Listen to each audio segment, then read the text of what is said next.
Hi guys.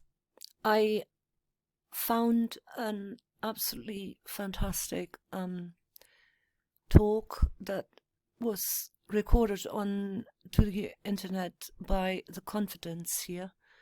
Wer verfolgte die Hexenhebammen? Who persecuted the witch midwives? This is 5 years ago, and I had to hunt down a little bit, but I found the original document. I found 2 PDFs with this original document and managed somehow to translate this thing via Google. I also tried to upload this into a PDF file because there's so many bad translation mistakes in there, but I can't edit the file because I haven't bought the PDF software, so you have to bear with me and just sort of I'm gonna try and muddle my way through this bad translation. This is also available in the usarchive.org. This is the cover for this PDF. This is incredibly interesting and important document that goes into the witch persecutions of the midwives, why, and how it has basically really decimated European culture that was there before, made humanity as a whole, it has crippled us. It has crippled our ability to love one another. There's so much in this talk, it's quite extraordinary. It's all about the damage the Catholic Church has done. It's really important, and in the context of this document, I would like to remind people that recently we have changed. For instance, the personnel department used to be personnel department until recent, and it's now been changed into human resources. I want you to try and see the parallels that still exist in our modern society to what has happened to our ancestors. There are so many parallels. It's quite extraordinary. This is 36 pages. I don't know whether I'm going to upload this in one go or whether I'm going to do this in several parts. Sadly, I've lost my microphone, which is broken, which I have to send back, so the audio quality is probably not as good as it could be. But it'll just have to do. Same with the translation. I can't actually edit this document. I can't edit the PDF, so it is what it is, and I'll try and make as much sense of it as possible. If there are real problems, I'll try and go back into the German document and see if I can come up with a better translation ad hoc. Who persecuted the witch midwives and why, or how anti-sex morality was established in Europe, from Ottmar Lattdorf. The article was published in October 1997 in the Berlin trade journal Emotion. Contributions to the work of Wilhelm Reich, number 12/13, published. Editor was Volker Knapp-Diedrichs. Lumina passed. Well, it doesn't really matter. I don't have to read all of this. The revised and supplemented text is available here. Many thanks to the diverse factual and personal support goes to Professor Bernd Senf from the University of Applied Sciences in Berlin, who taught me 10 years long on the topic of witch hunts at the FHW as part of his lectures on the work Wilhelm Reich has invited. The publisher of this brochure is the author himself, Ottmar Lattdorf. The image on the cover is a woodcut by Gustave Doré entitled La Danse of Sabas. This is machine translated by Google. The current reference, the historical framework about the witches in the Middle Ages from the sex-friendly ways of life of old European tribes.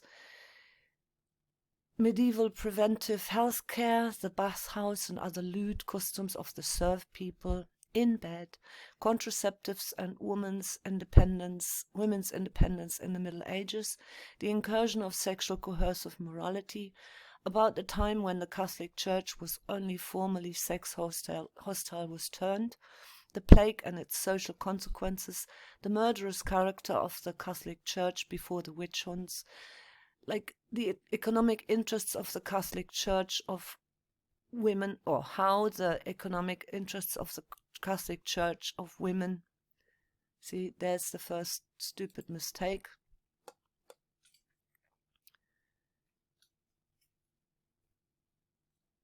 Oh, this is going to be...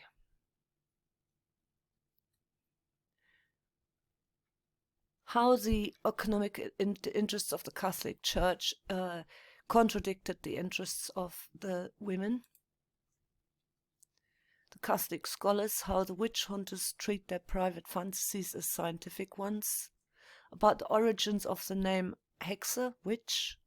About the dog rose, the witch's hammer and sexual politics in the service of economics. Interests of the ruling elites. Who's the devil? Why is the anti-sex witch's hammer spreading so widely? There is none more enslaved than those who think themselves free without being so. Goethe. About the witch hunt and why it is still misunderstood and important at the same time. One might think that such an old topic is no longer relevant to our lives today. Some even say that everything has already been said about the witch hunt, but neither the one nor the other is true. Rather, the witch hunt was one of the most serious social catastrophes of the last 1,000 years, with results from which we are still suffering today without realizing it.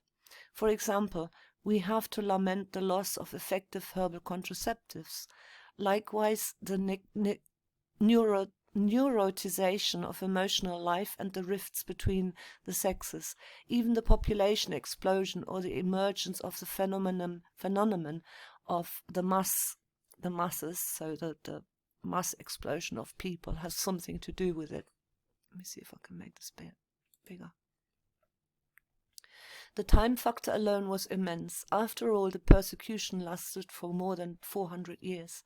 The witch hunts led to a total change in mentality and human feelings, which then became epochal and defining, the feelings of neurotic modern man. Through the process of witch hunting, an important era of human self-knowledge process in the area of feeling of taboos and disabilities that have been introduced and cultivated across the board and epidemically. Yeah, this is not right, is it? I would ask you now to use your own abilities to make sense of this phrase, okay? You see what it's trying to communicate. If I go over every sentence that is mistranslated here, I'll be here forever. I wanted to edit this, I can't do it. There were taboos and emotional handicaps that were previously unknown to people. Although we think we are at the peak of a cultural developmental stage in Western industrial societies today, one can doubt that as far as the ability to love, the ability to feel, sexuality and the love life of people is concerned, this is where we're in trouble due to what happened. Rather, it seems that we are in one of the deepest pits of tears that people can be thrown into. The average love life in the industrialized world seems to be the underdeveloped remnant, a degenerative form of what was possible in ancient, different or primitive cultures between the sexes in introspection and ecstasy. And one of the main reasons for the regression was witch hunting. It's quite amazing how the church has fiddled with morality depending on which way they needed the population to go. If they needed population growth, they would encourage it. They would persecute people who would abort children, stop the work of the midwives who had ways and means of basically sending little children back to where they came from using benign herbal means, i.e. basically, do infanticide. For instance, when they had a crippled child that would have had a miserable life, or if they didn't have the means to sustain that life at birth, okay? Rather than expose it to a lot of hardship and abuse during its lifetime. So you may actually change your own moral way of thinking about these people and what they did once you come to realize what's actually behind that and what's driving these so-called morals. And it will become apparent. If one examines the history of mankind in terms of love life and emotions and collects evidence that allows conclusions to be drawn about the quality of relations between the sexes, one finds that in many ancient cultures, for example medieval Europe, ancient Greece, and ancient China, in ancient India, as well as, among the North American Indians, the Pygmies, the rainforest of India or the South Seas, many so-called primitive tribes, there was a much more loving solidarity, patience, and sexually friendly interactions among people, and in part it still exists compared to what we perceive from our developed industrialized countries. In many of these old times or primitive societies, people had or have a completely different idea of a quality of life and a standard of living as it is defined today in Western industrialized countries. And the same goes for our ancestors. Many people and lost societies have placed a very high value on emotional and sexual feelings.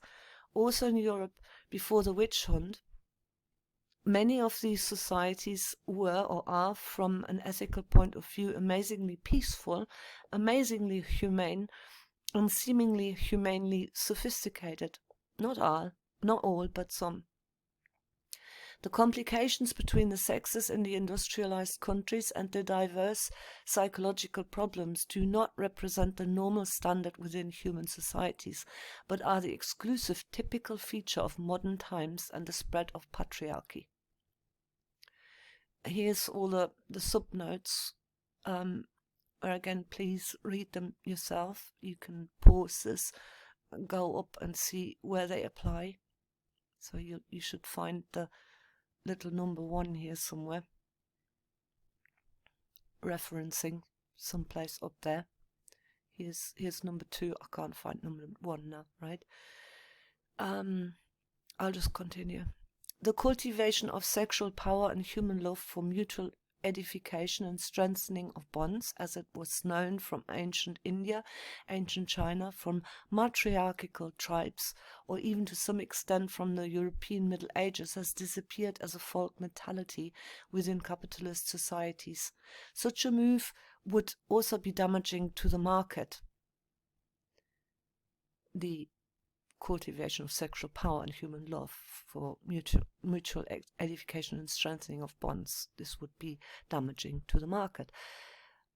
A good that is freely and easily available for everybody, such as love, is bad for the capitalist economy. It is in the nature of this economic system to make profits from all areas of life and especially from emergencies. So to gain profits when emergencies arose within societies, such as what we find later in this talk here, the plague, which was an emergency.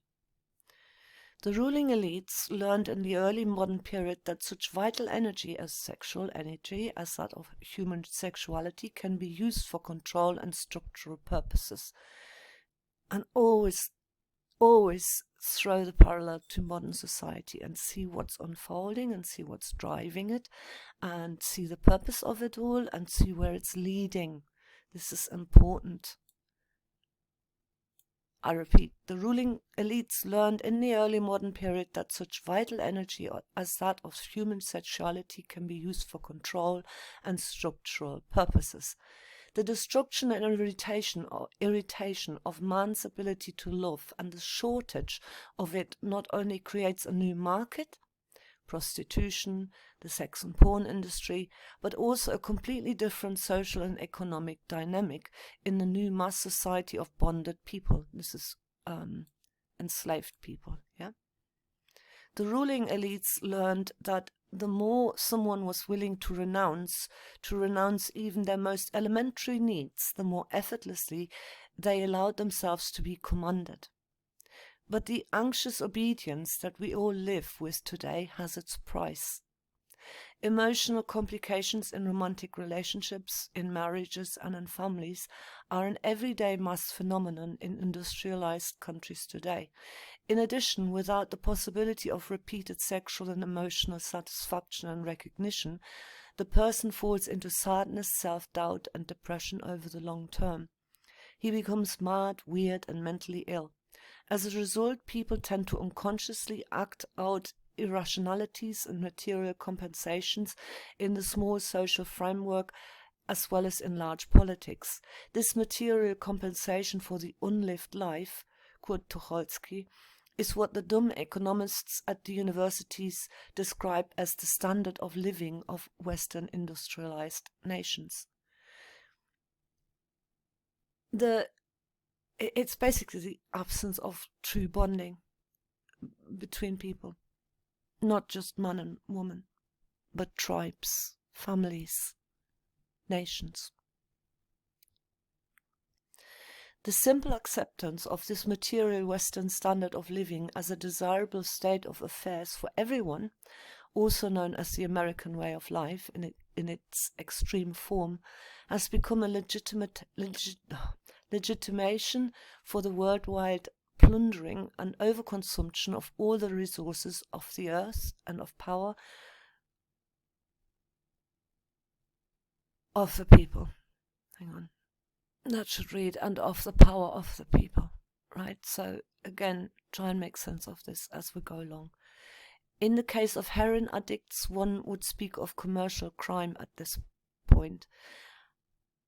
However, the globalized mass media find only very flattering things for the morbid needs and compensations of the still wealthy consumers in the metropolises of the first world, and for the endless greed for ever larger profit margins of the large transnational multinationals and their vassals in the parliament's words: progress, development, the economy is booming, the market is booming, the economy is growing. The persecution of witches and the resulting social processes have led to a restructuring of people capable of love into the homo normalis of industrial society. In addition, this emotional restructuring has turned out to be a very effective and cost-saving control and steering mechanism for the rulers. Also, authoritarian and unconsciously fearful people are much easier to manipulate. You'll see how this is all being achieved in those times when the church took over. It will become clear, even if this now sounds a bit fantastical or even goes against what you believe to be the truth or the grain of how you feel. So stick with it. You'll see the pattern of this and how it develops and how it has destroyed not just the Native American culture, but also the European native cultures that were very much tribal, like the Native American people's cultures were matriarchal societies. The way we feel today is no longer natural, but the result of a long bloody spasm against sexual desire and against human self-determination in general, and represents the appalling individual price that modern man and his ancestors paid for the past 500 years, had to pay for the constitution of the bourgeois, patriarchal, industrial society. With our private neuroses, we pay for the existence of the capitalist patriarchy as such. But that's not all. Our private neuroses are the best guarantee for the perpetuation, preservation, of this bourgeois patriarchy, because this way of life repeatedly creates secondary needs, greed, envy, that have to be balanced, for which there is then again a market. The obedient masses of people, the loved, the damaged neurotics and psychotics, are all the wanted psychosocial results of a murderous war against the sexual desire and sexual culture of our ancestors, a war with the cynical motto, the sanctification of life, at the end of which millions of women and knowledge of herbal contraceptives were lost.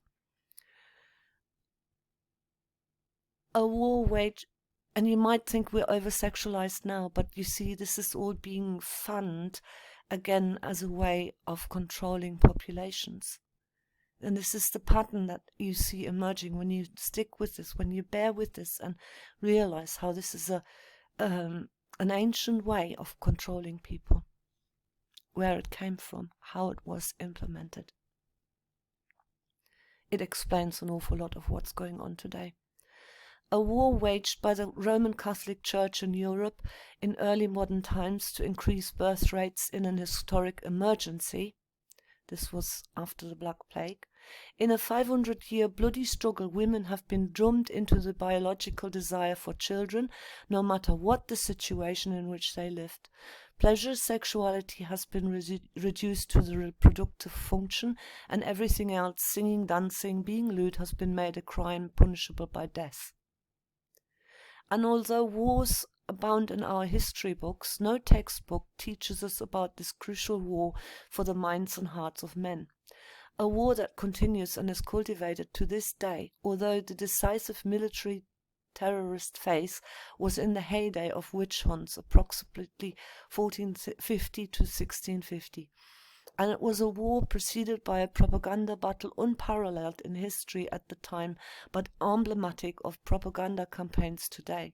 This war, which was waged for the control of women's childbearing, not only led to the loss of solidarity between men and women, not only to the loss of medical and hygienic culture, herbal contraceptives, having bathhouses, keeping clean, lots of practices, we'll come to that, and to the erosion of popular culture in general, but also led to the population explosion.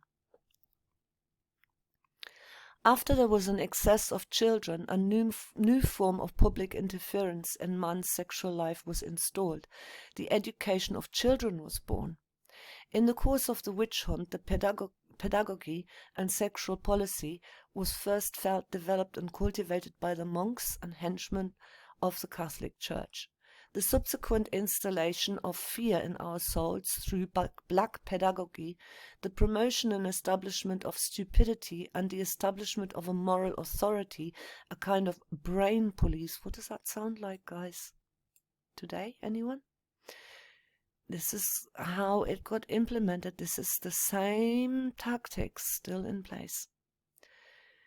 A kind of brain police were great civilizational achievements in the early bourgeois capitalist era at the end of the witch hunt. The human material,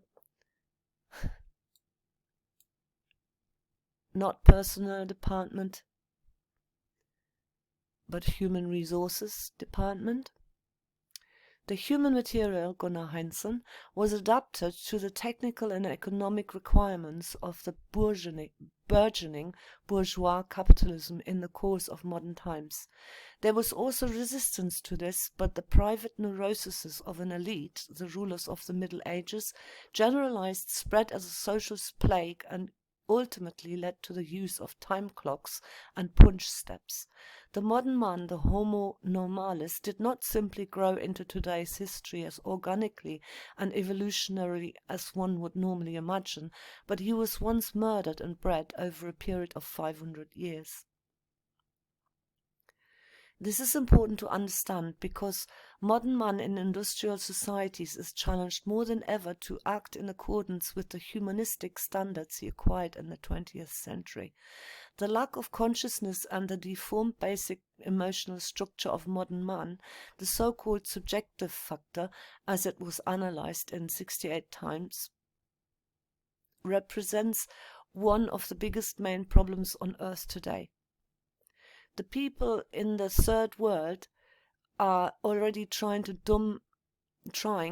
wake up the dumb citizens of the first world.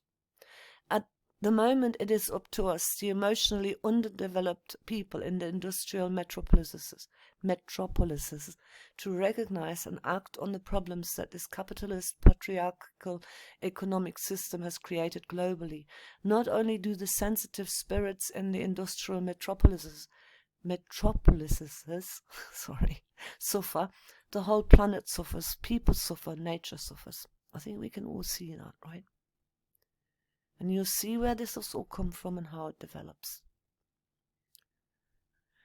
For the short-term profit maximization of the few transnational corporations, we, the modern media-doped world idiots, have now accepted such great risks. For example, the slow destruction of the basis of life for us, other peoples and other creatures. That the question of mental health has long since arisen, of homo normalis, under these circumstances. Undoubtedly, the normal citizen of today's information society is also exposed to manipulations of gigantic proportions that are historically unique. There is a media war for people's consciousness and a dumbing down war against people's interests. Individual neuroses, social irrationalities, and perversions of all kinds have long permeated our modern everyday life and are now being systematically teased and cultivated by the media corporations and the dumbing down industry. It is time that we recognized the multiple connections between our little love life and the big cosmos, between the emotional and sexual unhappiness or happiness of people and the effect of this on the economic and political realities of our society. And you know who else talks about this? John Lamlash, actually, which is quite interesting. I will read this footnote because it's actually quite relevant, just in case you don't stop and read these. I have to put our history books in quotation marks because the ordinary history books we deal with in schools and universities are by no means objective descriptions of history. They are biased and full of patriarchal and Eurocentric ideologies and distortions of history. Neither are universities objectively neutral institutions floating in a vacuum. The ruling ideas are always the ideas of the ruling classes, Karl Marx once said, and with this sentence he expressed a very significant essential truth that is even more relevant today than ever when you think of neoliberal propaganda. Now, I'm not a Marxist, okay, but, you know, there's truth everywhere to be found. For the theoretical deepening of this complex of topics, the reader is recommended to read the book Ether, God and Devil by Wilhelm Reich, the chapter Reductionism and Regeneration, A Crisis of Science by Vandana Shiva in the book Ecofeminism, that together was written by the social scientist Maria Mies. In addition, the volume of essays for Brigida, Goddess of Inspiration by Heidi Göttner Abendroth is extremely interesting in this respect. You can no longer wait for any political parties in the hope that they will then call for a revolution or solve the problems for us. We are all asked ourselves, every single one of us, we should rather take ourselves and our sensitivities and our subjectivity seriously and get to know the interactions between the so-called subjective factor, the human being with his emotional life, and the political and economic realities better so than they can be changed more successfully. Working on our consciousness, healing trauma and psychological injuries in self-governing, non-commercial circles is a very meaningful work and prayer and can not only narrow the gaps between the sexes but also create a more peaceful work. It was this wish to contribute a little to this Ottmar Lattdorf in December 2003. So this was the foreword. The historical framework, chapter 2.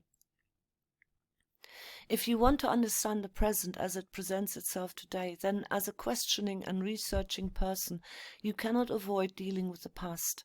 Even when dealing with an event that dates back centuries, like the beginning of the witch midwifery persecution, there is nothing left but to deal with the times and epochs that preceded it. Unfortunately, however, I have found that this rule is often not applied, even in institutions that normally seem to deal with this subject professionally. There is official professional witch research in the history seminars of the universities, which produce quasi-official origin stories of the witch hunt, but which cannot answer essential questions on the subject of witch hunts and cannot offer a plausible scenario of the background. Unfortunately, the universities are no longer a haven of objectivity, and hardly anyone seems to be interested in a serious interdisciplinary discourse. This means that these institutions, the sciences and their methods, must also be placed in a historical framework. Because the universities and the scientists do not float in a vacuum but are anchored in a reality that in many ways makes objective and neutral research subjective and partisan. History, psychology and economics in particular, but also biology and computer science are interwoven in their results with fashions, ideologies, unreflected methods, questionable basic assumptions, and today more than ever with profit interests, which viewed as a whole are often not conducive to finding the truth. It also applies in scientific circles, whose bread I eat, whose song I sing. In the USA, 70% of all academics already work for the largest and most active destruction machine on earth, the military-industrial complex and its media. But in Europe, too, research is increasingly only being carried out into what suits the big investors and can bring profits. Many explosive fundamental findings simply fall by the wayside. Thus it is that much scientific news of elementary importance never reaches the ears of the common man.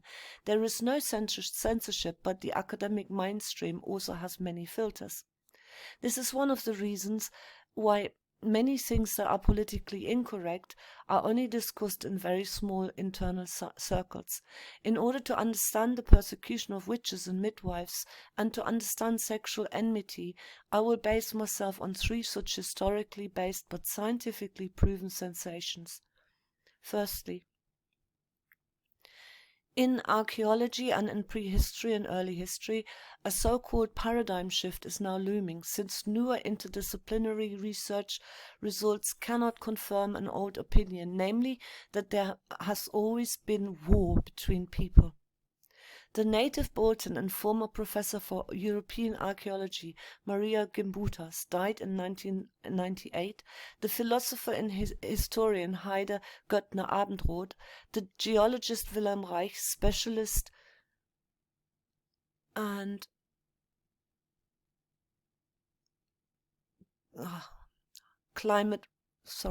specialist, and there's something missing. Let me see if I can find that. Wilhelm Reich, specialist and climate researcher. James DeMere and others have plausibly shown that there was a long, peaceful, culture-creating, matriarchal period in human history.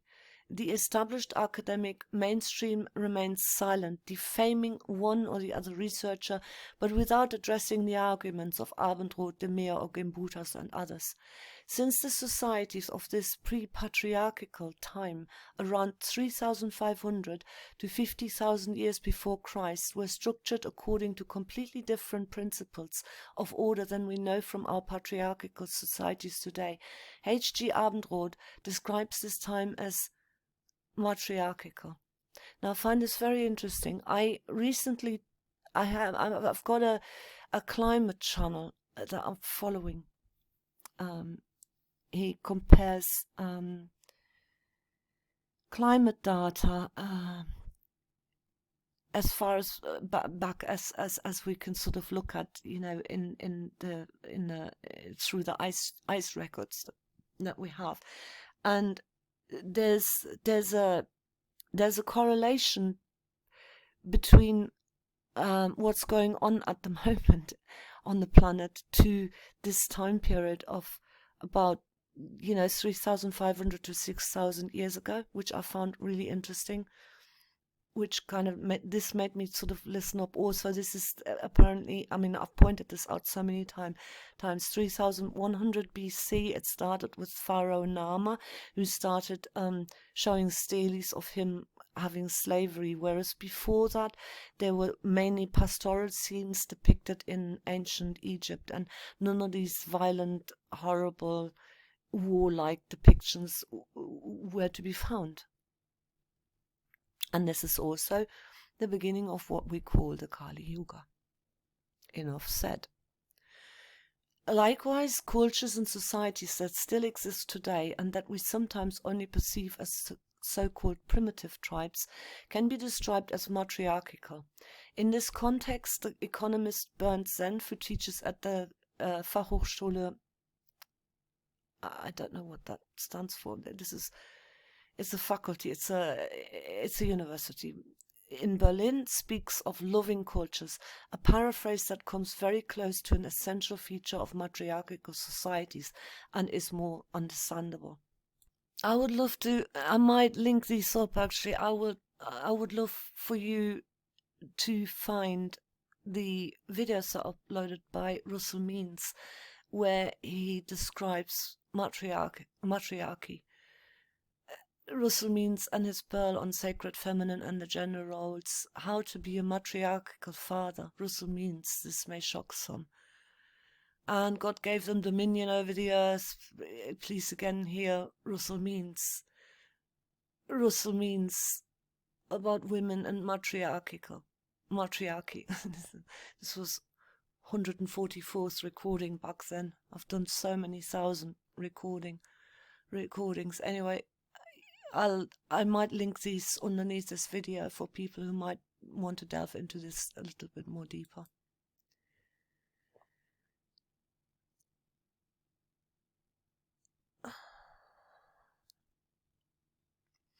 At the time of the witch hunts, roughly from 1360 to 1820 in Europe, there was a change, strictly speaking, an intensification of the patriarchal feudal society into a patriarchal bourgeois and capitalist society.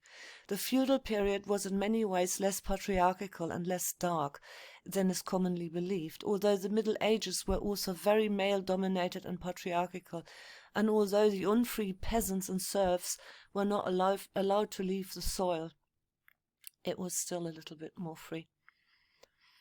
The time of the witch hunts is the only one essential stage in the spread of patriarchal, sexually repressive and violent societies. It's the only one essential stage. In this sense, I consider the witch hunts as a historically late stage of sexual repression, but one that is crucial for the development of capitalist patriarchy. However, this patriarchal and warlike time does not go back to the very beginnings of mankind. The socio-historical significance of the psychosocial condition described by Willem Reich as emotional armoring is from the established university history and social sciences. Has never been discussed, although there is no serious reason to include human emotional states and gender relations as another essential category in human historical and social research.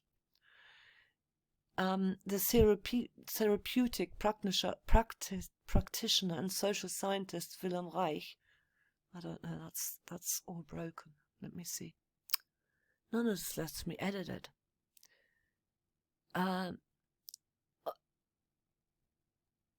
So basically, although there's no serious reason for it to integrate the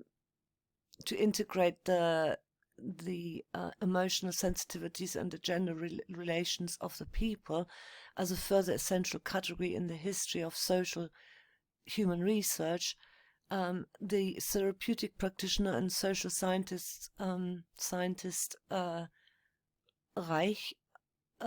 Reich published as early as 1930 the mass psychology of fascism and pointed out how it can be possible that emotional sexual disorders not only have individual disadvantageous consequences but can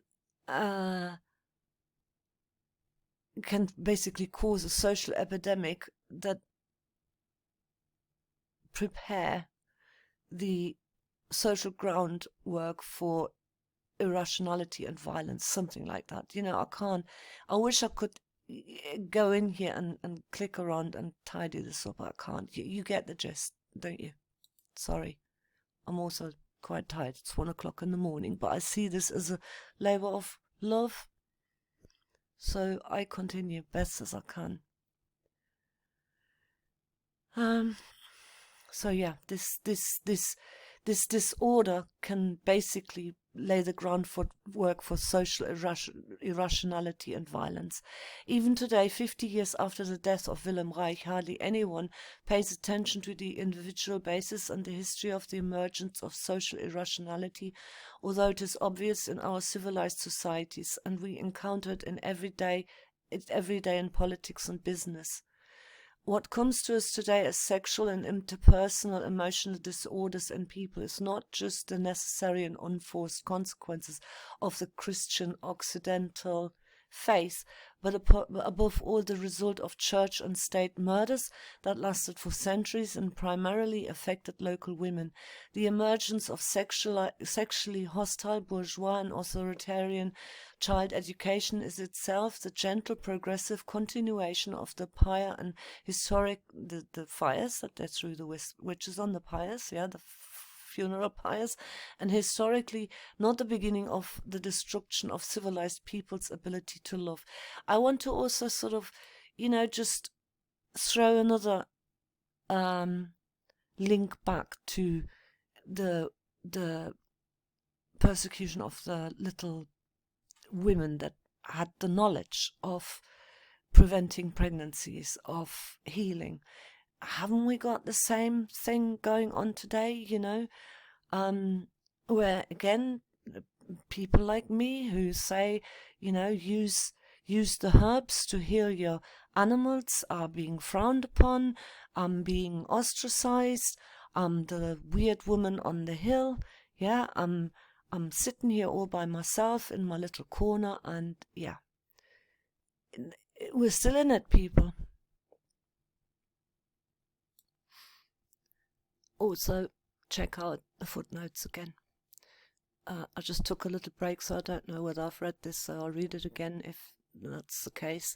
What comes to us today as sexual and interpersonal emotional disorders in people is not just a necessary and unforced consequence of the Christian Occidental faith, but above all the rest of church and state murders that lasted for centuries and primarily affected local women. The emergence of sexually hostile bourgeois and authoritarian child education is in itself the gentle progressive continuation of the pious and historically not the beginning of the destruction of civilized people's ability to love. In the following, I will try to describe 3 related issues.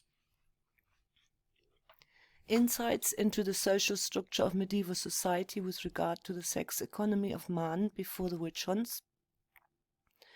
Something about the economic, social and psychological causes of the witch hunts at the beginning of modern times.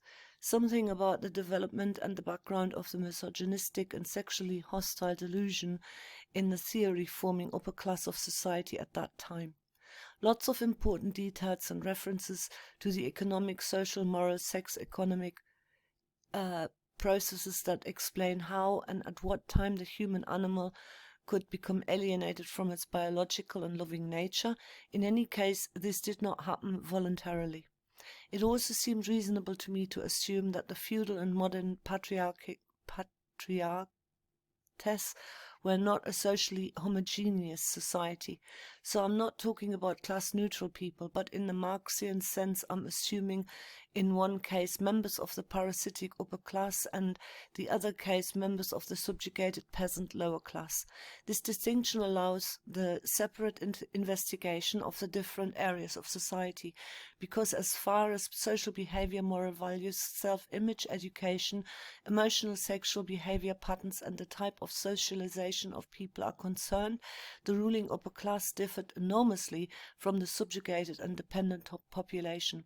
In some cases, these behavioral patterns have also influenced each other.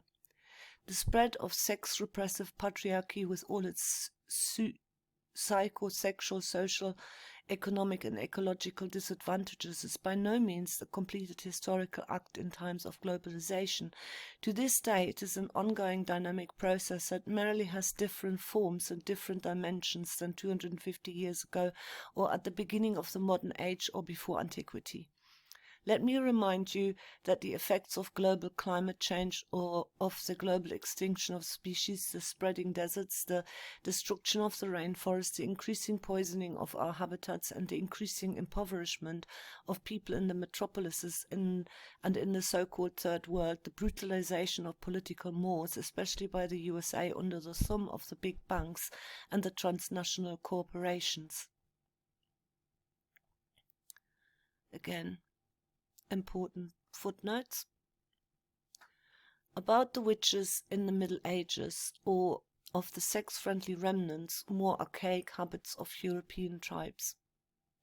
The history of the European persecution of witches and midwives begins in Roman antiquity with the establishment of the Christian faith as the state religion and with the collapse of the Roman Empire. As a small sect within the Roman Empire, the Christians themselves were initially persecuted and murdered by the henchmen of the Roman Empire, but then advanced in an adventurous process to become the state church. And this goes hand in hand. The Christian faith is a slave religion, and it goes hand in hand with empire building.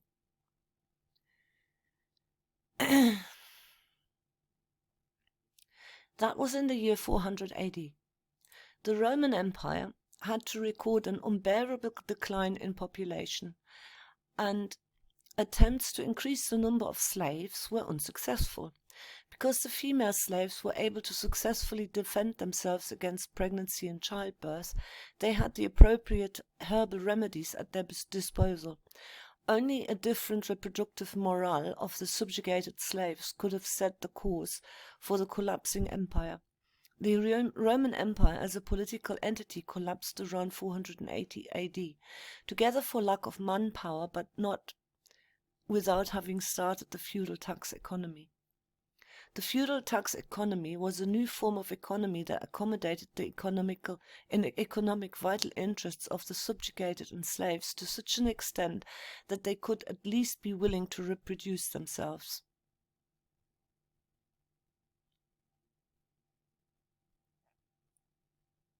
Does that make sense? This new economic model made them at least, it was beneficial enough that they at least were willing to reproduce themselves. So, yeah. Oh God. It was just good enough so that they were willing to reproduce themselves. After the military expansion of the successor Roman empires in Europe, most of the surviving and subjugated members of European tribes, the Ossipeti, Ourones, Sigamba, Treveri, etc., found themselves peasants in bondage and serfs in the dependency of the new great power of Europe, the Roman Catholic Church. The last tribes that fought bitterly on German soil and fought for their autonomy were the Frisians and the Saxons of northern and central Germany. I was born in northern Saxony. I was born up there in the north where the last battles happened. In the brutal war that lasted 30 years, 772 to 804 AD, the Saxons were subdued by Charlemagne's superior military power. And Charlemagne was particularly brutal. He actually he kept deceiving the tribes, luring them into powwows and then telling them to not come with their weapons, and then slaughtering 6,000 men who all came disarmed because they trusted him. They did the same with the American Indians. You know, come to a powwow and sign our documents. We'll have a meeting. We'll give you something, and then they slaughtered them from behind. The Germanic tribal association. And this is not the white man's thing. This is the upper classes thing. This is not the tribes. This is not the ordinary people.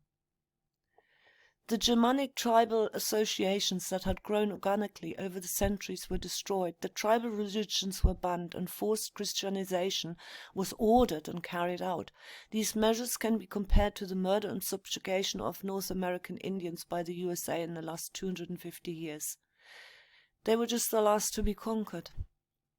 The concrete social life of the former members of the tribe who were forced into serfdom was still very much shaped by the archaic values and ways of life of the former, much freer tribal societies. People became decentralized and scattered on agricultural land in smaller and larger settled in smaller and larger yards.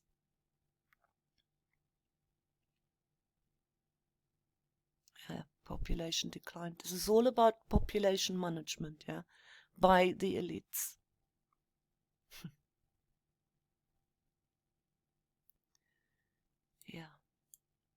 The US authorities and the US military have also tried and still try today to systematically destroy, this is called genocide, the organically grown and economically independent Native American tribes in order to use the remaining tribe members as labor slaves or to convert them into and integrate them into the white society.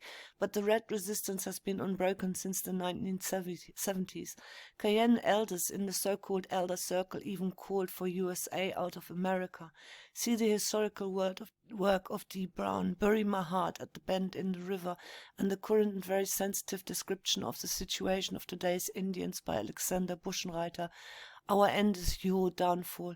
Anyone interested in supporting North American interests against the genocidal USA will find many tips in the Munich magazine of the Big Mountain Action Group Coyote. There's the address. So they got settled and distributed in small yards, living in feudal lots. Sometimes up to 70 people lived under one roof in a kind of production and consumption community. Life had a very different character than life in industrial society. Neighborhood was viewed as a complement to kinship. Friendships, neighborhoods, kinship overlapped into an indissoluble whole. The whole year was divided by religious and profane festivals. Because the members of the former tribes were now scattered on different farms and hoofs across the country, they naturally also felt the need to see the former tribesmen and distant relatives again. This happened at certain times, for example at full moon, at certain sacred places, at the old sacred meeting places, in groves, in clearings, or at warm springs. The Catholic Church and its emissaries tried suspiciously to watch over public life and the behavior of the people. One of the most important collections of canon law by Abbot Regino of Prim, circa 906 AD, contains the Canon Episcopi, which contains the moral intentions of the Church at that time.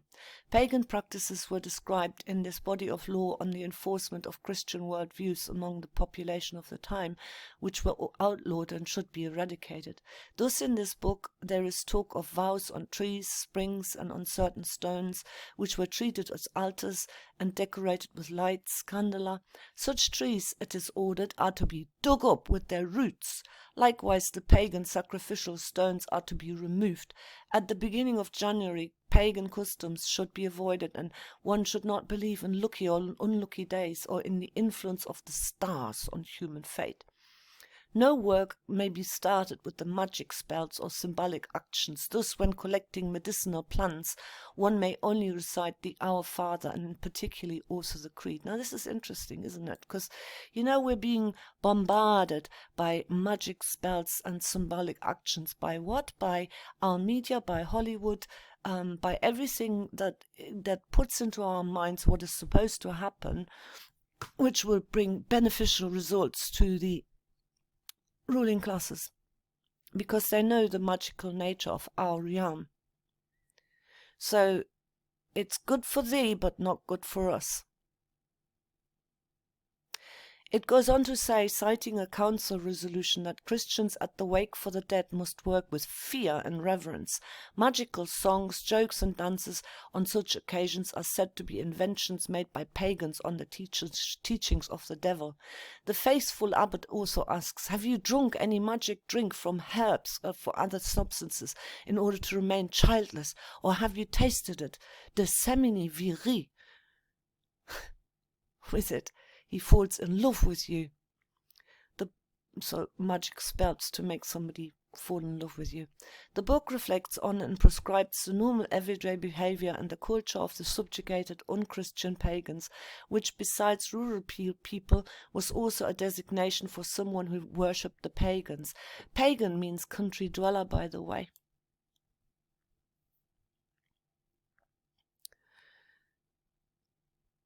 Was also a designation for someone who worshipped the pagans, the divine power.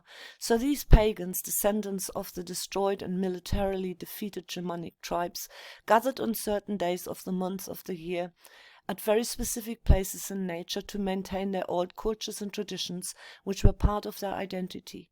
We are talking about nightly festivals at selected natural locations, but only late in the 15th century, during the time of the witch hunts, were these meetings called Sabbaths by the Inquisition. The Sabbath was the Jewish holiday on which nothing was permitted, no trade, no work. Only one thing was permitted on this day: sexual intercourse. The ancient archaic natural religions from which witchcraft descended were devoted to the worship of Mother Nature's creative powers, the kinship of all life forms, the fertility of living beings, the celebration of life, and of the immense power of human sexuality. One felt related to all creatures in different ways and felt involved in the eternal cycles of life. Almost all early people had their own traditions and festivals celebrating diversity. There must be something else there in the German that wasn't translated properly. Again, annotations.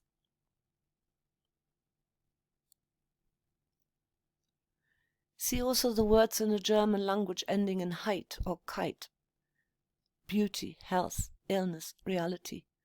They are linguistic traces of an old archaic Germanic belief in a great, all-pervading power, the Heid. Heiden means pagan in German. Vatan, the path of the north, the ancient signs of rune masters, skulls, seers and wise women. Perhaps it is an early medieval archaic linguistic expression of a universal life energy similar to that Chinese Qi, the Indian prana, the ether of the 18th century, or the organ energy discovered by Wilhelm Reich. A similar development could be observed when the black Africans were deported as slaves to the New World of America, where they developed and cultivated special music and dance styles in order to retain a bit of dignity and their own identity in the oppression: blues, jazz, tap dance. Beauty of nature, the fertility of the forest, of the soil, animals, women, sexual attraction, and physical love. Religion meant the common ritual connection and reflection of people on the forces of nature, the celebration of the same, and at the same time the cultivation of their own physical and sexual energies and mental potential. It seemed only logical to implore a good harvest on the fields one had tilled by means of imaginative magic such as pantomime, disguise, dance, and sexual intercourse. Religion meant affirming oneself as a small particle in the great cycles of nature and as part of a committed community. Codes of conduct, morality, creeds, authoritarian dogma, and hostility towards sex, as advocated by the Roman Catholic Church, originally had nothing to do with religion. It was only with the use of religiously veiled ideologies of domination that our current concept of religion came into being. A key difference between witchcraft worship and that of other Western religions is dress. Most people dress up to go to church, witches undressed. The main reason is that witches believed in a power existing in their bodies. This power emanates from her body and would be impeded by clothing. This power is the magic of the witch cult. The belief in it is the essence of this religion, says Frank Donovan in his book Zauberglauben und Hexenkult. These services took place on the full moon and were also a meeting place to exchange important information, mass picnics, carnivals, drinking, sexual orgies, and healing ceremonies. In order to ensure the need for a relative seclusion from unwanted spectators, captors, or later the witch huntsman, and to bring together the desire for rough and noisy exuberance, the heathen noise, undisturbed, these people were forced to hold their festivities far out in the wilderness, in fields and forests, in remote clearings, in caves, or in fairy circles. From midnight to cockcrow, these festivals lasted. From a gathering of a community that wanted to show in everything how much they considered themselves a closely knit circle, to a gathering of itinerant students, young knights in search of wisdom and especially of the great love, journeymen who were concerned with the true riddle of mastery in their profession, midwives, herb witches, musicians, and jugglers, to the secretive, sacred meetings of a few who still remained bearers of an outlawed and perishing archaic matriarchal culture of life. They all met at these blazing fires on full moon nights, depending on how massive the church, state, and social persecution intervened. The most important part of the meeting was the dance. On the one hand, it was a religious act to obtain supernatural help through pantomime and through animal disguises and painting. On the other hand, it was an emotional stimulus. Of course, there was no dancing without music. There were ritual dances at the beginning of such meetings, but then also those that took place after the obligatory feast. The latter served to break down inhibitions in order, for example, to reach emotional ecstasy. After further dance phases, the participants cultivated their sexual interests and indulged in sexual love. Those who attended such feasts seem to have been enjoyed. A young woman tells the French inquisitor the Sabbath was a veritable paradise filled with indescribable joy. Those who were there found that the time too quickly passed with so much happiness and pleasure. They greatly regretted having to leave the festival and already wished for the time when they could come again.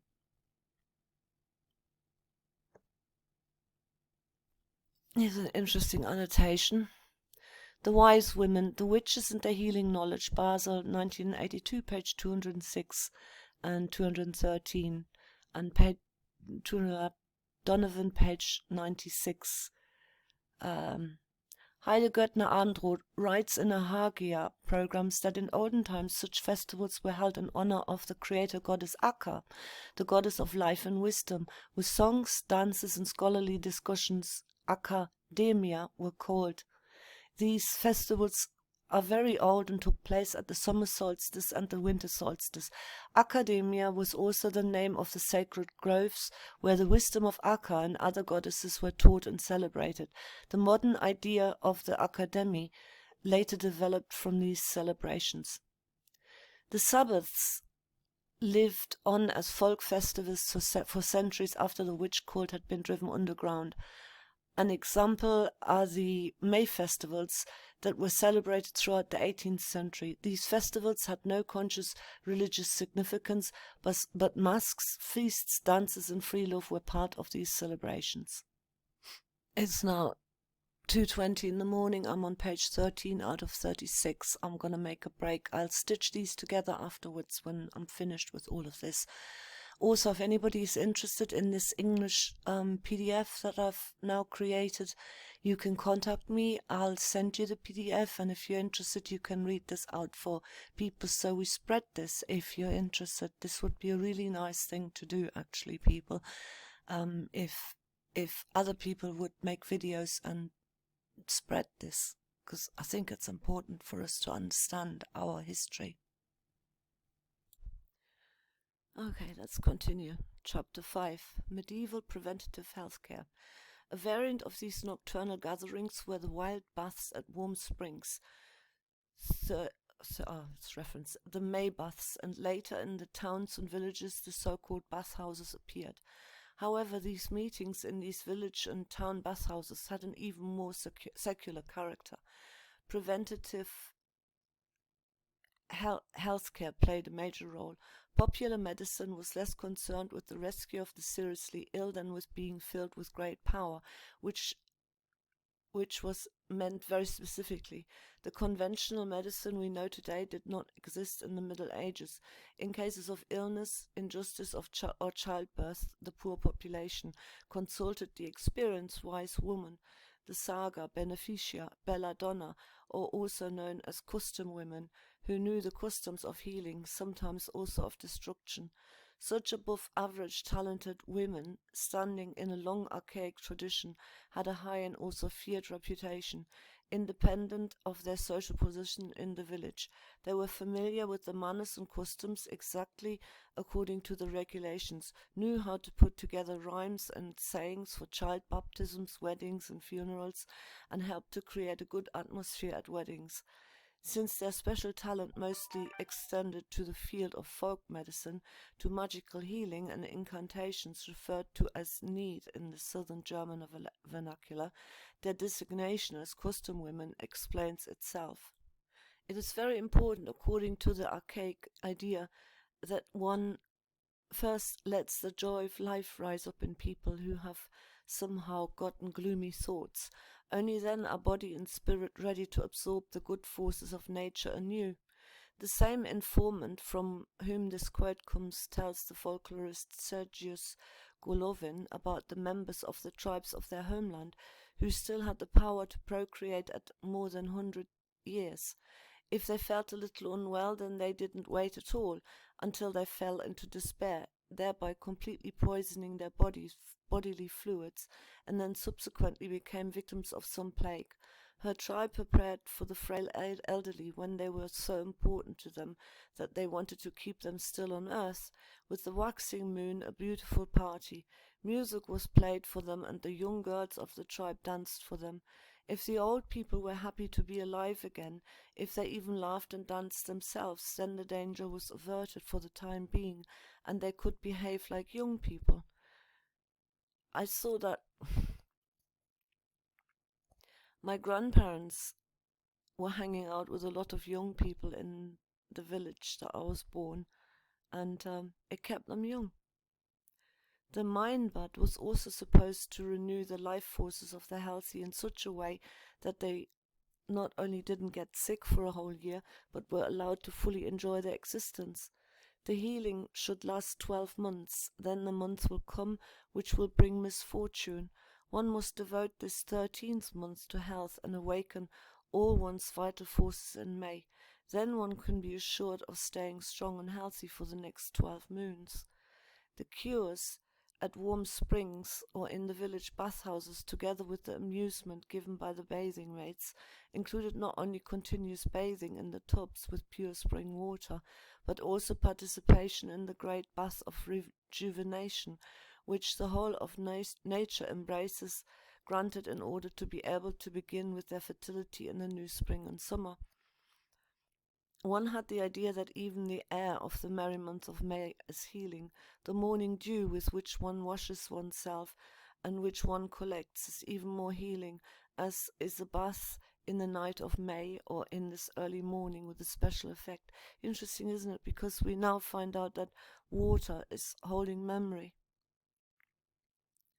and that if you talk to water, you infuse it with something.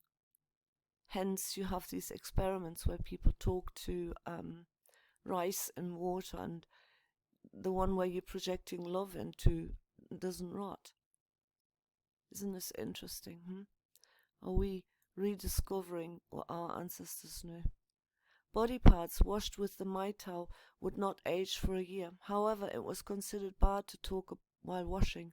Naked people who danced there on the night of May the 1st and bathed naked in the holy springs or in the dew of the meadows were regarded by the Christianized, uninformed contemporaries and later by the captors of the Inquisition as members of an incredibly magical bond, his Sabbath observed.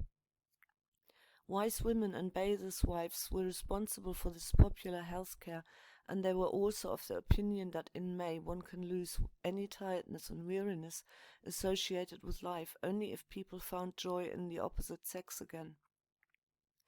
These meetings were called academia by the locals, for example. Akka was an early goddess worshipped in the Nordic countries, particularly Lapland. There she was called Pohjan Akka, for her kingdom is Pohjan, the land of wind and dawn, which appears to us in the northern lights. The name of this goddess was also found in ancient Roman mythology, where she was called Akka Laurentia and protected the fertile farmland. She was celebrated by the women in big festivals. A celebration of her honor was an academia with songs, dances, and scholarly discussions. That is the original meaning, which was later used in a patriarchal way, explains Heide Göttner-Abendroth in the annual program of her Academy Hagia International. Chapter 6, about goings on in the bathhouse and other lewd customs of the common people. From the nocturnal archaic Sabbaths and academia developed over time under the moral police pressure from the Catholic Church in the cities that were slowly emerging, the bathhouses and the bathhouse culture. The cheerful, lascivious and coarse exuberance of the events that probably took place in the bathhouses shimmers through in almost all reports on medieval bathhouse culture, whether they are just architectural depictions of the bathhouses or descriptions of the professional status of the bathers. However, the cultic customary nature of these rites receded more and more into the background. The bathing eroticism increased, detached, secularized to a social pastime. To sum up, one could say that the bathhouse was a special mixture of discotheque, indoor swimming pool and brothel, but also for women. In contrast to the real bathing brothels that existed at the same time, it was not about prostitution for men and women, but about the kind of holistic body care and sociability that was common at the time. The special note of the medieval bathing system, it is unveiled libidinous, often almost orgiastic, I don't know, that's grammatically incorrect again, but you get the gist, often almost orgiastic character. The bathhouse was also the center of popular healing arts. The bath was mostly visited in company at fixed times, because the heating of the bathhouses would otherwise have been too expensive.